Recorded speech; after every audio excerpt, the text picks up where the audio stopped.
여러분 안녕하십니까? 이번 달에만 시민 2명이 이민 단속 중 사살된 미국에서 트럼프 대통령에 대한 시민들의 분노가 전국적인 저항으로 번지고 있습니다.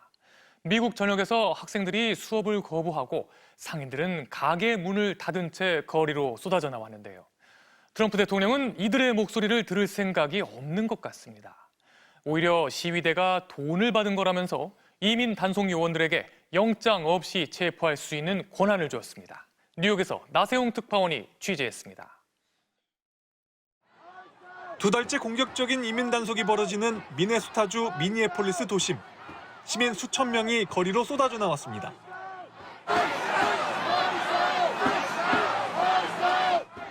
학생들은 수업을 거부하고 동참했고 상점은 문을 닫았습니다.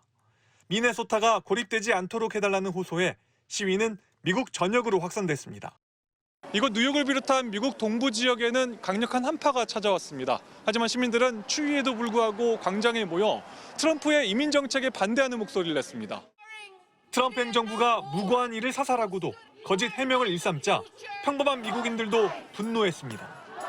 There was no reason for Alex Peretti to get killed or for Renee Good to get killed. This is not the America that I grew up in.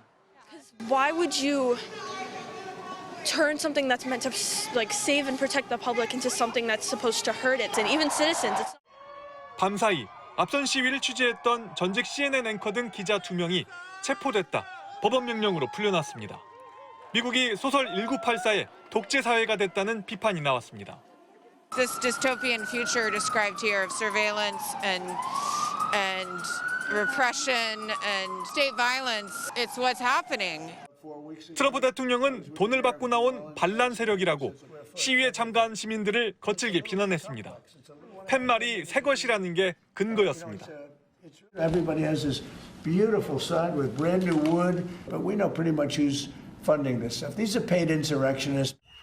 반발이 확산되는데도 이민 당국은 단속 요원이 영장 없이 체포할 수 있도록 권한을 넓혔습니다. 트럼프는 침묵하는 다수는 나를 지지한다며 강경 정책을 유지할 뜻을 내비쳤습니다. 뉴욕에서 MBC 뉴스 나세홍입니다. 미국의 갑작스런 관세 인상 압박으로 열린 한미 관세 협상은 이틀 만에 결론을 내리지 못하고 마무리됐습니다. 급히 미국으로 향했던 김정관 산업통상부 장관은 미국 측에 충분히 설명하고 오해를 풀었다면서 협상에서 쿠팡 관련 얘기는 언급되지 않았다고 밝혔습니다. 이지수 기자가 보도합니다. 미국과 관세 협상에 나섰다 귀국한 김정관 산업부 장관. 이틀간 협상에서 결론을 짓진 못했지만 한미 간 오해는 풀렸다고 했습니다. 지연할 의도는 전혀 없다는 점에 대해서 충분히 이야기를 했고요. 그런 부분들에서 서로 상호 간의 이해는 굉장히 깊어지고 어떤 불필요한 오해는 해소됐다고 생각합니다. 대미 투자 법안이 작년 11월 제출됐고 12월에는 예산안 협의, 1월엔 기획예산처 장관 후보자 청문회를 거치면서 법안을 논의할 여유가 없었다고 충분히 설명했다는 겁니다. 하지만 미국 측의 관세 인상 절차는 이미 시작됐고 관보 게재도 준비에 들어간 것으로 확인됐습니다. 다만 여한구 통섭교섭 본부장이 당분간 현지에서 협상을 이어가는 등 협상이 끝난 건 아니라고 했습니다. 저희가 논의를 통해서 저희가 여기서 끝나는 게 아니라 저희가 나름대로 생각했던 것들을 서로 내부의 토론을 거치고 한 번 더 저희들이 조만간에 다시 한국에서 회상회의를 할 예정입니다. 온라인 플랫폼법이나 쿠팡 문제는 협상에 영향을 미칠 요소는 아니었고 한 번도 논의되지 않았다고 선을 그었습니다. 또 이재명 대통령이 법 통과 이전에라도 일부 프로젝트 사업성을 예비 검토하라고 지시했다는 보도에 대해선 특별히 지침받은 것은 없다고 했습니다. 이런 가운데 트럼프 대통령은 오늘도 일방적인 자화자찬을 이어갔습니다. 월스트리트저널 기고문을 통해 관세 정책이 미국 경제에 기적을 만들었다고 주장했습니다. 그러면서 한국 기업이 미국 조선을 살리기 위해 1,500억 달러를 투자하고 있다고 우리나라를 언급했습니다. 트럼프 대통령은 관세를 통한 투자 유치를 자신하고 있어 우리나라를 향한 압박은 당분간 이어질 것으로 보입니다. MBC 뉴스 이지수입니다. 한국 민주주의의 거목 고 이해찬 전 총리가 오늘 국회에서 열린 영결식을 끝으로 영면에 들었습니다. 이재명 대통령과 민주진영 인사들은 고인의 마지막 길을 눈물로 배웅했습니다. 이문현 기자가 보도합니다.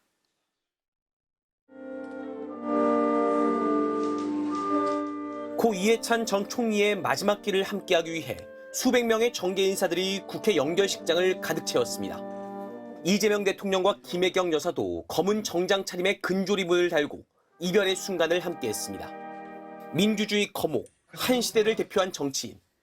이 전 총리의 선배, 후배, 동지들은 저마다 그를 추억하며 눈물로 애도했습니다. 조사를 낭독한 김민석 총리는 민주주의도 대한민국도 빚졌다며 4번의 민주정부 탄생 그 중심에 있었던 이 전 총리를 기렸습니다. 고인을 은인, 롤모델로 지칭하면서 그의 빈자리를 회상할 때는 흐르는 눈물을 감추지 못했습니다. 이제 누구에게 여쭤보고 누구에게 판단을 구하고 누구에게 의지해야 합니까? 말없이 지켜보던 이 대통령도 결국 북받쳐 오른 듯 연신 눈물을 닦아냈습니다. 이 대통령은 고인의 생애를 담은 추모 영상을 보면서도 여러 차례 손수건으로 눈가를 훔쳤습니다. 민주당 인사들은 고인이 민주주의 그 자체였다고 회고하며 그의 소명을 계승하고 남긴 숙제를 이루겠다고 다짐했습니다. 민주정당, 민주정부 그리고 대한민국 민주주의의 성공을 위해 모든 것을 바치셨습니다.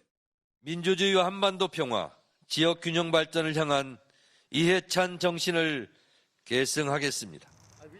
영결식에 앞서 새벽 시간 열린 발인에선 이 전 총리와 가까운 정계 인사들이 참석해 애도의 뜻을 표했고 고인의 생전 의미가 담긴 곳에서 추모하는 노제는 마지막에 몸담았던 민주평통, 평생을 머물렀던 민주당 당사를 차례로 들렀습니다. 민주화 투사로 7선 국회의원과 국무총리를 지내며 대한민국 정치사에 큰 흔적을 남겼던 고인은 세종시에 있는 가족묘소에서 영원한 안식에 들어갔습니다. MBC 뉴스 이문현입니다. 부산에서 운전자 없는 빈 화물차가 혼자 언덕길에서 미끄러져 8차선 도로를 향해 돌진하는 사고가 일어났습니다. 차량 여러 대가 부딪히면서 4명이 다쳤지만 가로수가 화물차를 멈춰 세워 더 큰 사고로 번지진 않았습니다. 이승현 기자가 보도합니다.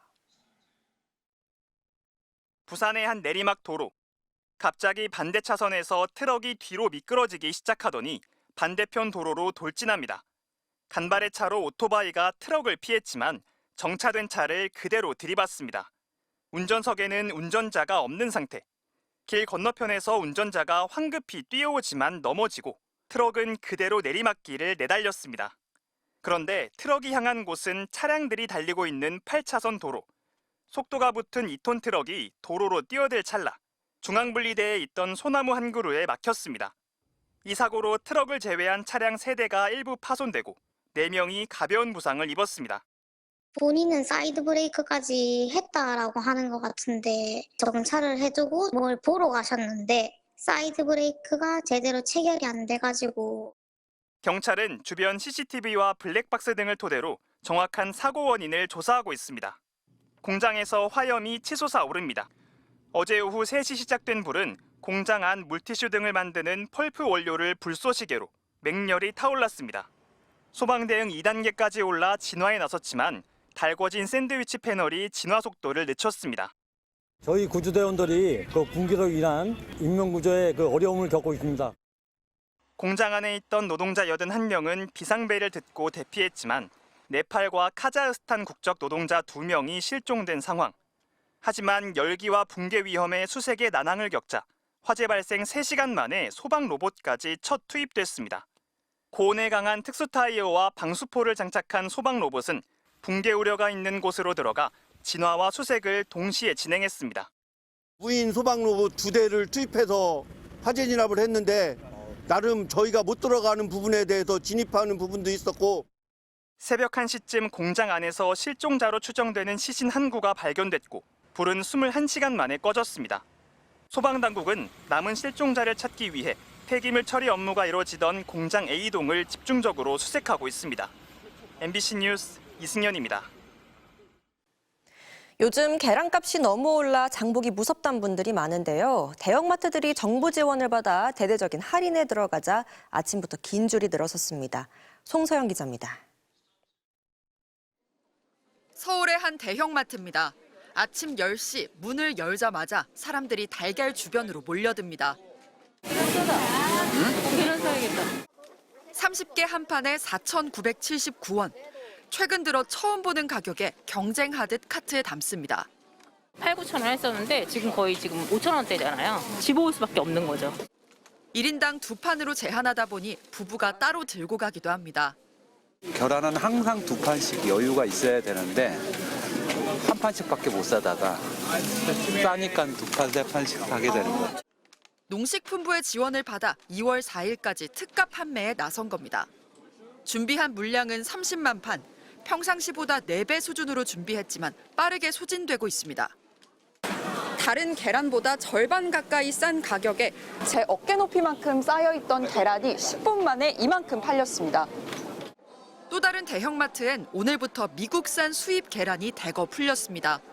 한 판에 5,990원, 바로 옆 국산 계란보다 3,000원 가까이 저렴합니다. 너무 비싸가지고 좀 가격 저렴한 걸로 고른 겁니다. 그리고 어머니가 이제 단백질 섭취도나 뭐 이런 것도 하셔야 되니까 안 할 수는 없어가지고.